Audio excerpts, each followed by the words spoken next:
This is the claim. The Bible is more violent than the Quran. So I guess there's a therefore. If it's more violent than the Quran, then therefore the Quran is probably more of God than the Bible is. Yeah, the argument is that if you are objecting to Islam because the Quran has violent passages, Surah 929, for example, we can look at the Bible, and this is, again, our standard, right? Playing by our rules. If you reject the Quran because of the violence commanded in it, your Bible not only commands violence, but worst violence. In 1 Samuel, Saul is ordered by the prophet Samuel to wipe out men, women, and children, don't even spare the cattle. Now, if you're going to then take that and say, I reject the Quran because violence, Bible equals violence, therefore reject the Bible. That's fair. But guess what? If that's your standard, take it from a different approach, or at least change your rule. Because I, as a Christian, do not reject the Quran because it's violent. I reject the Quran because, and this is in context to the objection, this isn't my main reason, there is a difference between descriptive violence, what happened, the Quran documents some things like the Battle of Badr, for instance, and prescriptive violence, where things are given as an ongoing command.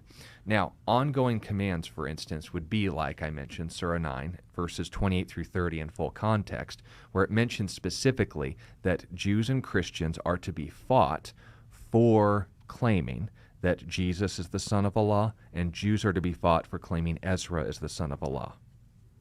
Still don't know when they ever did that, but that's beside the point.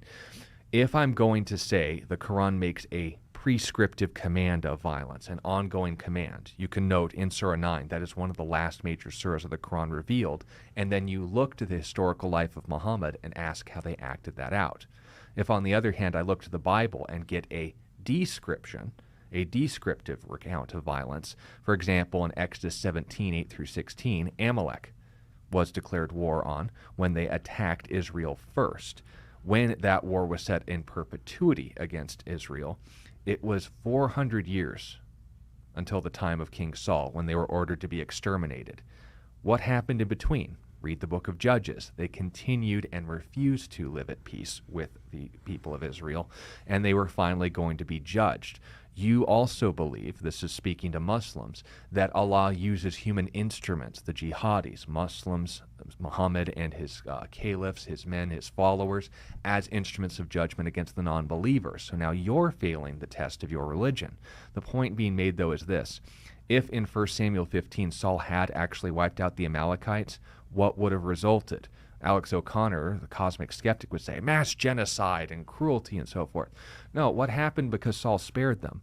Another 400 years of incessant terrorism that ultimately culminated with the book of Esther, where at the festival of Purim celebrates when the last of the Amalekites ended up killing themselves. Why? Because one Amalekite, Haman, found out that a single Jew did not attend his daily worship me parades. He didn't stand disrespectfully or anything like that. He just found another way home. He found out about it. Then, in response to one Jew not worshiping him on his daily parades to himself, he figured out, how do I respond to this properly? I know, I'll exterminate his entire ethnicity.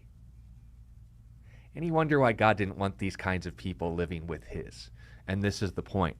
If there is a description that this people group was fought, that needs to then be asked, is it descriptive or prescriptive? Look at the historical example of the apostles. Look at the life of Jesus. Look at your prophets. And if, for example, we note Jesus and the apostles were to read about the Amalekites, read about the Canaanites, why is it that Jesus and the apostles didn't get that memo? Why didn't they go out conquering by force? Jesus said, for example, if a town rejects you, shake the dust off of your shoes and leave them to answer to God for it. He said it'll be worse than Sodom and Gomorrah on the day of judgment, which most Muslims would affirm is just. Leave them in God's hands. Now, was that, according to Reza Aslan, actually a cryptic code saying they were marked to be exterminated by the Christian violent extremists? I'm not kidding. Well, in Matthew 10:14, when Jesus said, shake the dust off your feet, how was it historically applied by Jesus' followers, comparable to the rightly guided caliphs in Islam? You go to Acts 15:31, where after Paul spends some time preaching the gospel in a Greek city, they reject him. So what does he do? He leaves the city, he literally shakes the dust off his feet, and goes home. That's it. Now, what's that mean? That means that's what was meant by that command. I mean, he didn't raise an army and slaughter them. I must be reading the wrong New Testament. Poor soul. But anyway, that's the point. If you claim descriptive violence, that's just history. World War II isn't Yeah. false because it has violence in it. Yeah. But if you have prescriptive violence, that's not necessarily a reason to reject something. But if they use that to defend Islam, well, you too? Okay, what's the difference? Why do we take your violence seriously and ours not? And Jesus is our prime example, and he said, pray for your enemies.